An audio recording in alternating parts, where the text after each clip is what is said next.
UPPL দল আজি যদিও সৰকাৰ তেখেতসকলে চলাইছে তেওঁলোকে নিজাববীয়াকৈ সৰকাৰ চলোৱা নাই। যদি পাৰা নাই ইয়াৰ কাৰণে অকল আমি ইউপিপিএল দল বা তেখেতসকলৰ নেতৃত্ব জগৰীয়া কৰিলে নহ'ব, কিয়নো সেই চৰকাৰখনত বিজেপি দল স্বয়ং নিজেই আছে। গতিকে বিফলতাৰ বা সফলতাৰ যিটো কি কয় সুনাম বা বদনাম, ইয়াৰ কাৰণে বিজেপি দলৰ ফালৰ পৰা তেখেতসকলেও ল'ব লাগিব। এটা সপোন বাস্তৱত আমি ৰূপায়ণ কৰিব পাৰিম। গতিকে আজিৰ দিনটোত বিটিচি আমাৰ বিটিচি আমি বিটিচিৰ হয় আৰু বিটিচি আমাৰ ৰাইজ এইবিলাক বচাবৰ কাৰণে ৰক্ষণাবেক্ষণ দিবৰ কাৰণে বিটিচিৰ ষ্ট্ৰেংথেনিঙৰ কাৰণে বিটিচিৰ উন্নয়নৰ কাৰণে ইয়াৰ স্থায়ী শান্তি নিৰাপত্তা আৰু চবকে লৈ পেলাই আগবাঢ়ি যোৱা আমাৰ যিটো নীতি সেইটো সফল কৰিবৰ কাৰণে এই নিৰ্বাচনত এলায়েন্সৰ ৰাজনীতিৰ যিটো প্ৰক্ৰিয়াৰে আগবাঢ়িবলৈ আমি চিন্তা চৰ্চা কৰিছোঁ। এইটো সফল কৰাটো চবৰে দায়িত্ব, আমাৰ দায়িত্ব। আমি সেইটোকে নিজৰ কৰ্তব্যৰ দায়িত্ব বুলি পালন কৰি আগুৱাই যাম।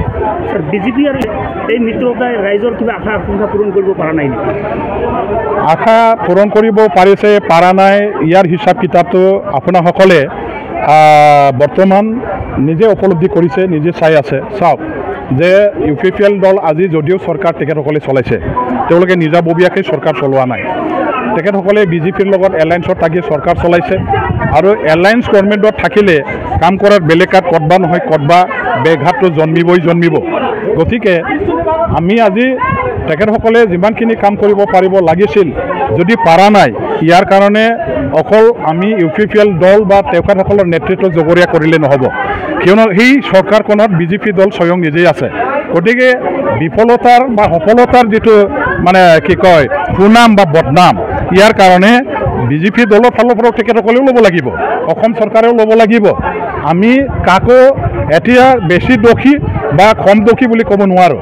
বিটিচি অঞ্চলত ৰাইজে উন্নতি বিচাৰিছে, ৰাইজে অধিকাৰ বিচাৰিছে, সেইখিনি প্ৰদান কৰাৰ দায়িত্ব অসম চৰকাৰৰ, বিটিচি চৰকাৰৰ। বিটিচি অকলে একো কৰিব নোৱাৰে, বিটিচি চৰকাৰ অকলে একো কৰিব নোৱাৰে। ইয়াৰ কাৰণে আশীৰ্বাদ লাগিব অসম চৰকাৰৰ, ইয়াৰ কাৰণে সহযোগ লাগিব, আশীৰ্বাদ লাগিব ভাৰত চৰকাৰৰ। তেখেতসকলে আজি একো ৰূপায়ণ কৰিবৰ কাৰণে চেষ্টা চলাইছে, কিন্তু কতবা নহয় কতবা বিফল হৈছে। আৰু এই বিফলতাৰ কাৰণে অকল ইউপিপিএল দল দোষী নহয়, ইউপিপিএল দলৰ লগতে বিজেপিও সমানেই দোষী, চেণ্ট্ৰেল গভৰ্ণমেণ্ট সমানেই দোষী, অসম চৰকাৰ সমানেই দোষী। গতিকে ৰেছপনচিবিলিটিটো চবেই ল'ব লাগিব। আমি বিচাৰোঁ যে বিটিআৰ চুক্তি ৰূপায়ণৰ কাম কৰাৰ বেলেগাত অসম চৰকাৰে ইতিবাচক সঁহাৰি বৰ্তমান বিটিচিৰ চৰকাৰখনক দিব লাগে। ইতিবাচক চৰকাৰ ইতিবাচক সহায় সহযোগিতা পৰামৰ্শ সৰ্বক্ষেত্ৰতে আমাৰ ভাৰত চৰকাৰে প্ৰদান কৰিব লাগিব।